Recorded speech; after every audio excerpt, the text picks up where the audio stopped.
காலையில் 6:30க்கெல்லாம் கோயிலுக்கு கிளம்பிட்டேங்க. 7 மணிக்கு பேர் வைக்கலான்னு.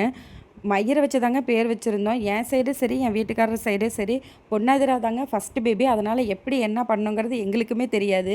ஓரளவுக்கு ரிலேட்டிவ்ஸை கூப்பிட்டு பேர் வச்சுருந்தோம். ஒரு 3 மாதத்துலேயே பேர் வச்சுட்டோங்க. அப்போ தான் அடிக்கடி குழந்தைக்கு உடம்பு சரியில்லாமல் போகாது அப்படின்னு என் மாமியார் சொன்னாங்க. அதனால் வச்சுட்டேங்க. காலையில் வரைக்குமே யாருக்குமே தெரியாது என்ன பேருங்கிறதே. என் மடியில் தான் உட்கார வச்சு மோதிரத்தில் தேனை தொட்டு நாக்கில் வச்சு 3 தடவை காதில் பேர் சொல்லி நான் தாங்க ஃபஸ்ட்டு பொண்ணாதிரான்னு என் பொண்ணோட பேரை சொன்னேங்க. ரெட்டை பேராக இருக்கேன்னு கொஞ்சம் டவுட்டாக இருந்தது. ஆனால் சொன்னதுக்கப்புறம் எல்லாருமே நல்லா இருக்குன்னு சொன்னாங்க. அதனால் அப்படியே என் மனசு அமைதியாயிருச்சு. எங்கள் அம்மா வாங்கிட்டு வந்திருந்த மோதிரம், கொலுசு, இடுப்பு கயிறு எல்லாம் போட்டு விட்டுருந்தாங்க.